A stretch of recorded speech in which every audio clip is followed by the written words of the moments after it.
So, first of all, good morning to everyone, or good afternoon. A big thank you for all for joining us here today.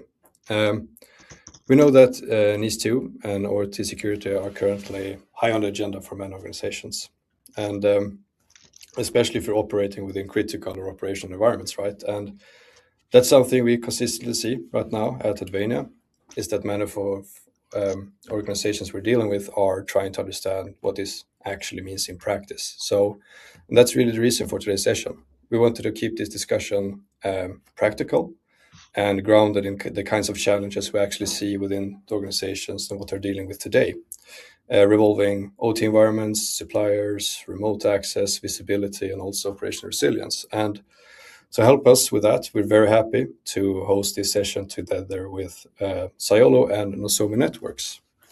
So we'll start off with a bit of introduction. And my name is Carl Gillen. I work as a solution architect here in Advania. I have a high focus on risk and compliance and also security. And right now I also have a focus on OT. And with me here today, I'm very happy to have Ian and Andreas as well. So I'll hand over to you guys for a quick introduction. Perfect, thank you. So Ian Cuthbertson, I run the pre-sales engineering team at Cyolo, which is primarily a secure remote access OT platform. All right, and I'm Andreas Nordenadler. I'm the guy responsible for Nozomi Networks in the Nordics and the Baltics. All right. Perfect. Thank you, guys. And as I mentioned earlier, we really wanted to do this session was to kind of keep the discussion practical rather than theoretical. And because when we're looking and talking to organizations, it's not usually the directive itself that you're struggling with, but also how to handle like the operational reality around it. And I think it's important here is that NIS2 is not necessarily creating the new risks. And instead, in many cases, it's rather exposing weaknesses and risks that have already existed for a long time. So the ambition here is to really discuss the practical approaches on how to handle visibility, access control, and operational resilience. But before we move into that discussion, I think it makes sense to briefly look at the background behind NIS2. And the original NIS directive was a very important step for cybersecurity regulation within Europe. But over time, it has become evident that there were several limitations and inconsistencies. And one of the biggest challenges was that it was a fragmented approach across the EU nations. And I mean, different countries interpreted and enforced the directive differently. And at the same time, the threat landscape has significantly changed today.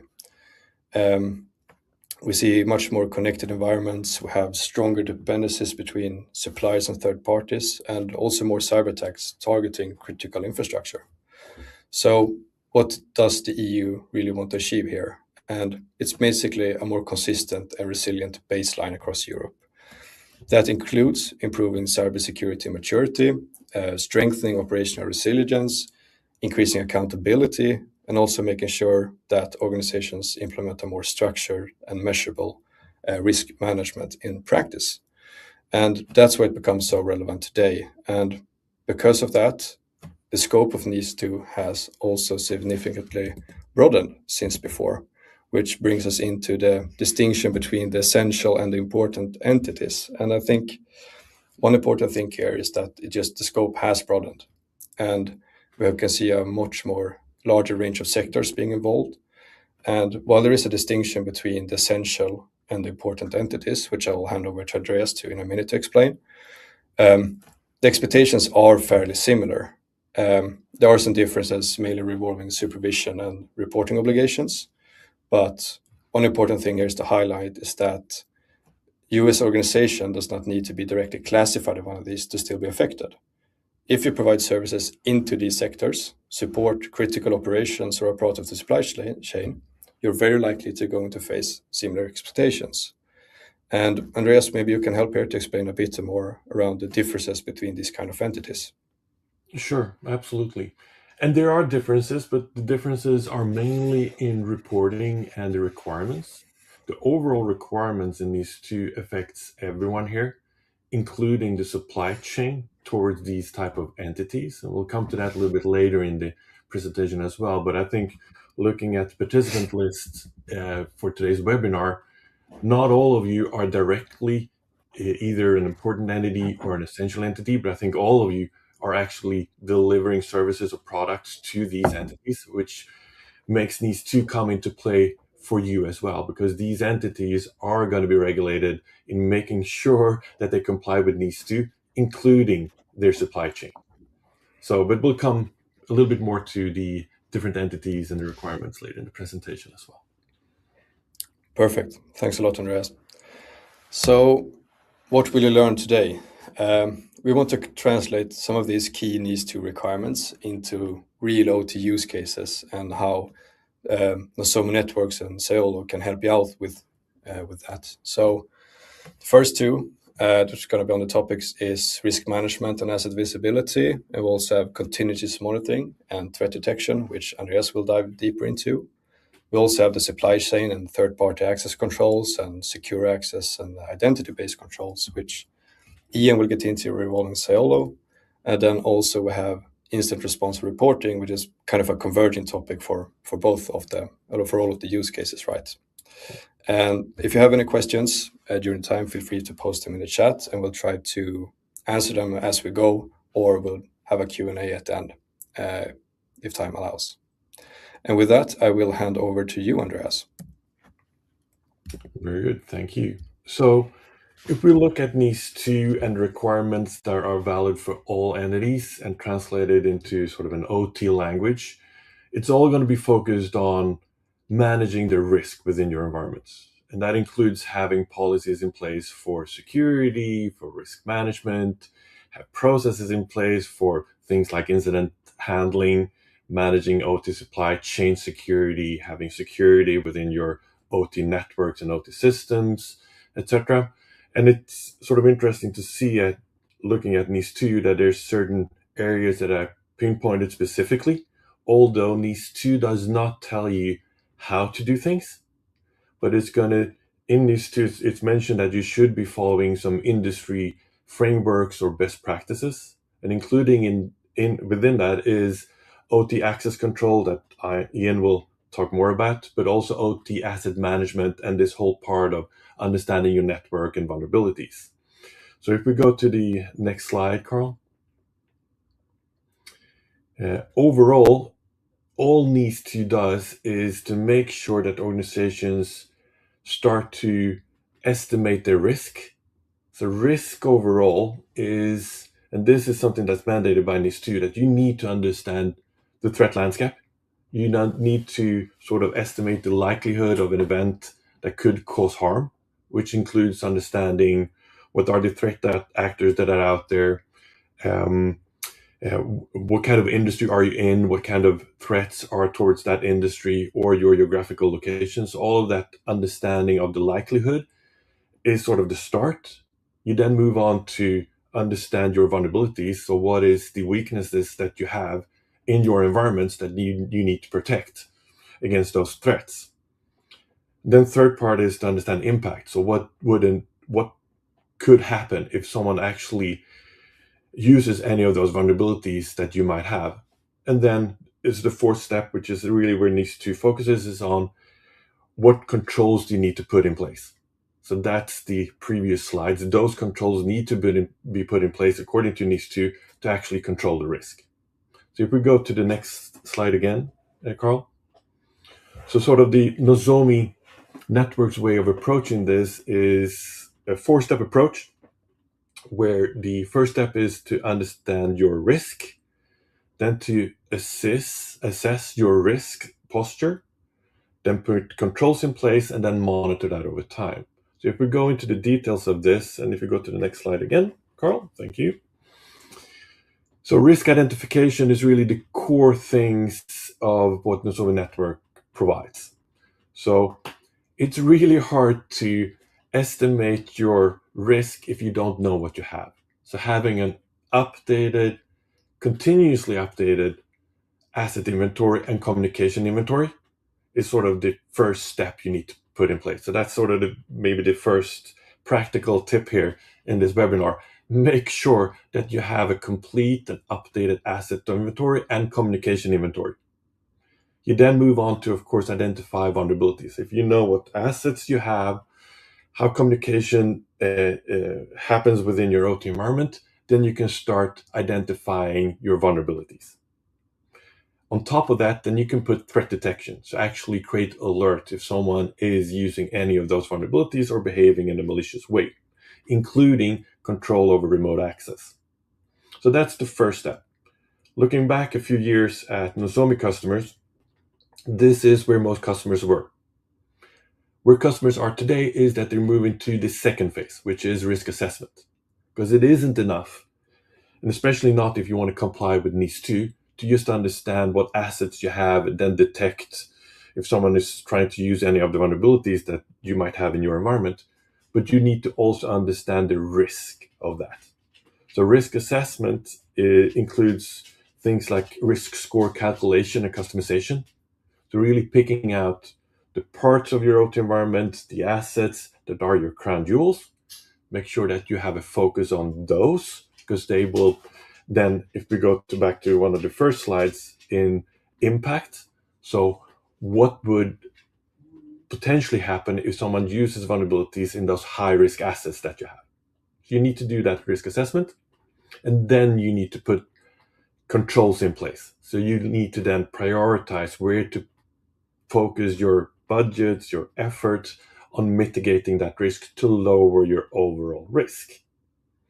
So those three steps are like continuous work that needs to continuously happen, supported by different types of tooling like Nozomi Networks and Cyolo.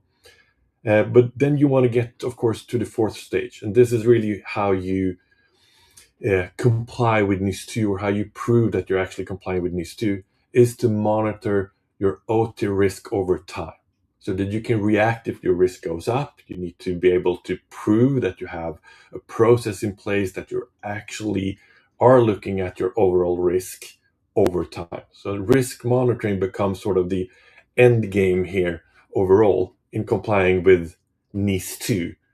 But in order to do risk monitoring, of course, you need to have done all the previous steps, including sort of the basic first steps in doing a proper asset inventory and communication inventory. So that's sort of the practical steps within looking at what we can provide from Nozomi Networks and also Cyolo in actually making sure that you have the basics to comply with NIS2. And I know we'll come back a little bit on the drivers behind this later in the presentation, but that's sort of the basics of Nozomi Networks, and I'll leave it over to you, Carl and Ian.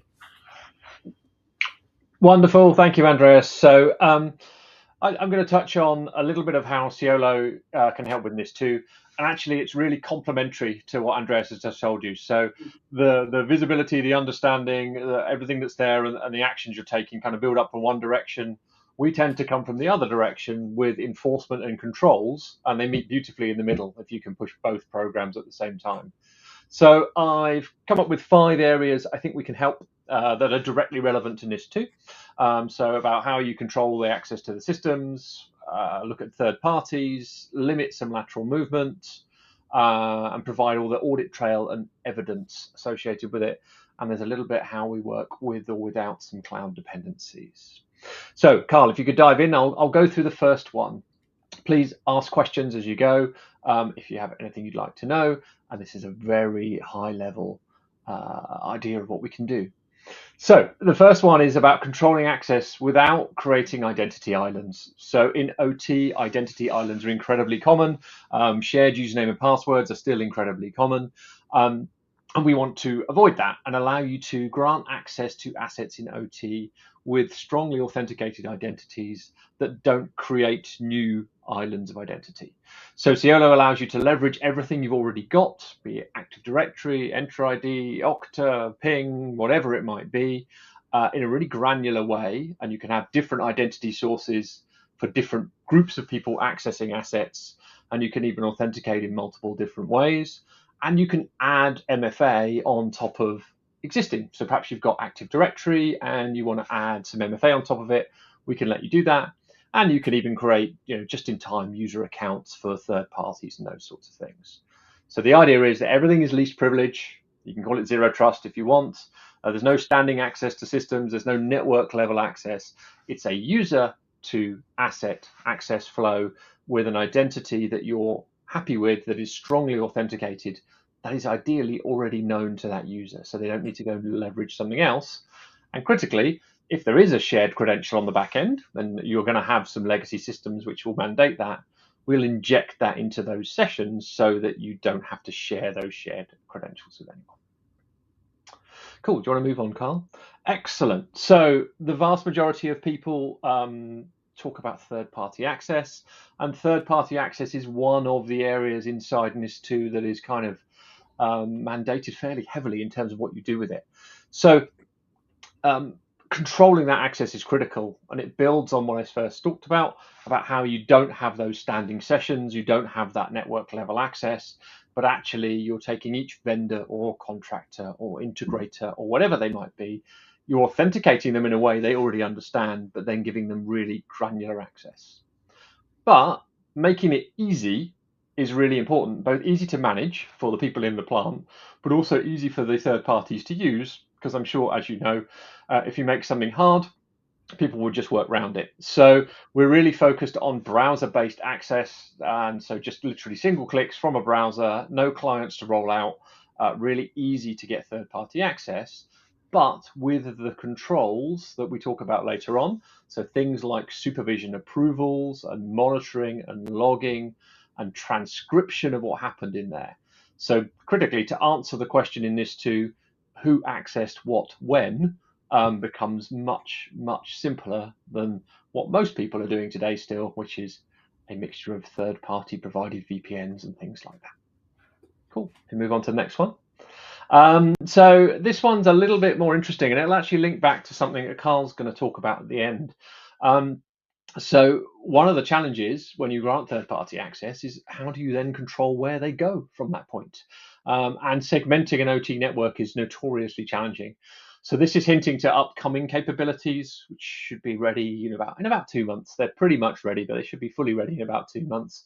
That we can take our view of the network, use the already existing industrial switching, and actually allow you firstly to discover what's there in a very sort of basic way. And I'll talk about how that complements Nozomi, but more importantly, actually start to segment those without having to use spans or taps or anything like that, but actually produce a way of saying this asset is available via secure remote access via Cyolo, and from there you can only go here, here, and here. So you've got that lateral movement control baked in without having to redesign the network. And as I said, we'll talk about in Carl's slide at the end how we integrate with Nozomi, and that gives you the best of both worlds. So you can see everything that's happening, but then you can also start to make some segmentation decisions. So we're not about visibility in that respect in its own right. We leave that to the experts, but we're about making that actionable and actually stopping that lateral movement. Ian, can I come with a comment? Yeah. I mean, when we come into companies and we start doing this automated asset inventory and communication inventory, this is the first thing that customers react on. So how do we make sure that if we allow access to somewhere, how do we control that access, and how do we control that they don't use that as a stepping stone to get further into the network? So super important, and a finding that we get at every single customer that we are at. No, exactly. It's how do I take all that good stuff you've got and really turn it into an easy action. And that's what it's about. It's about the easy action. So things like automatic policy suggestions, simulation for a period of months, and then enforcement. So you're not breaking anything, which is, segmenting in its own right is easy. Segmenting without breaking anything is much, much harder. Cool. So we'll move on to the next one. There's a couple left, I think. So I've just put a comment in this is, you don't have to, you're not mandated in NIS2 not to use any cloud resources. Of course not. You're mandated to manage the risk associated with things.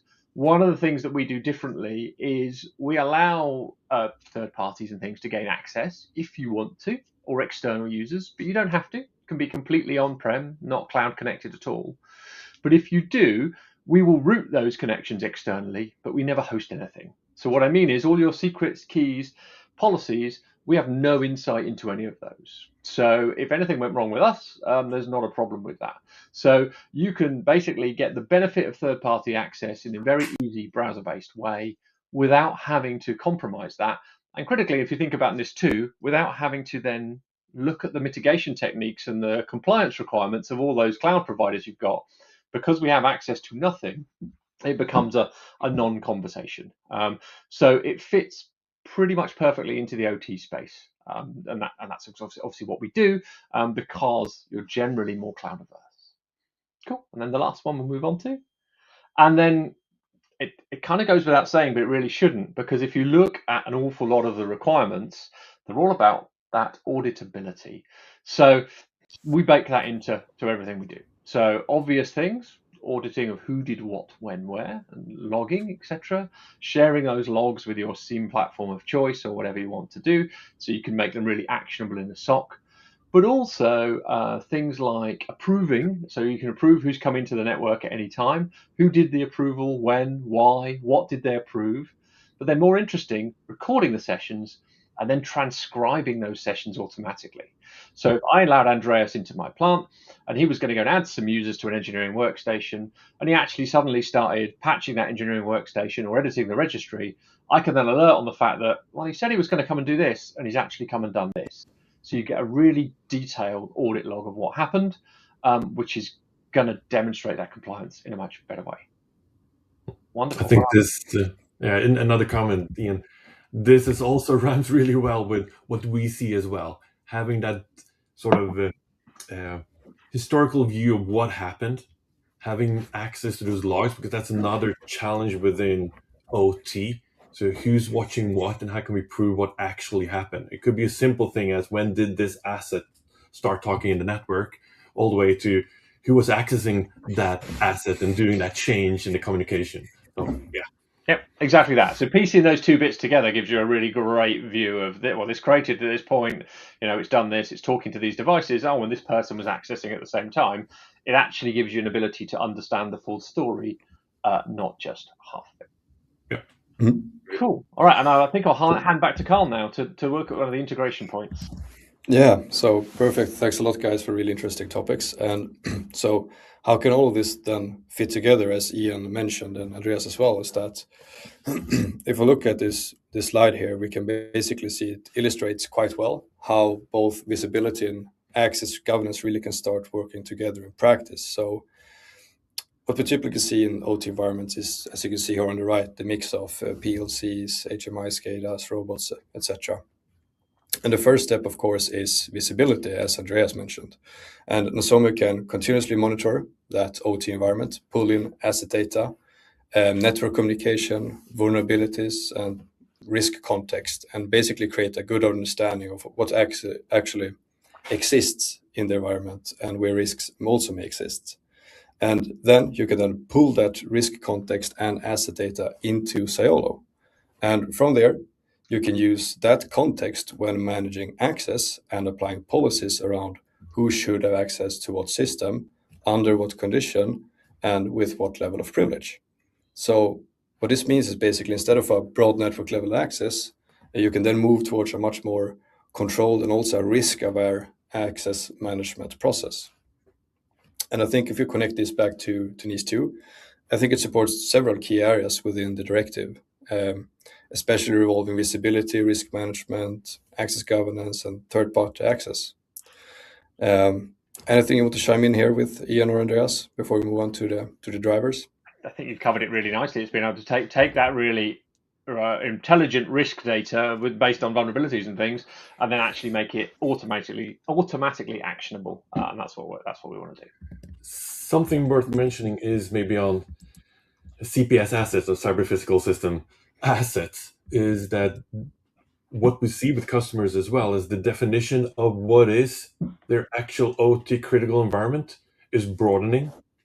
So it used to be that you're focused on your production line or your energy production systems, whatever that could be, to broaden to everything that's around it as well, that also affects your OT cybersecurity. So it could be the building automation.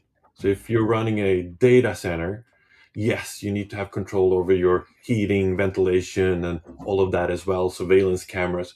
So sort of the definition of what is an asset that actually is part of NIS2 compliance is broadening from not just the core OT stuff, but everything supporting it around it as well. So I think that's important for many organizations to remember as well, that this can be quite complex when looking at what is your OT environment.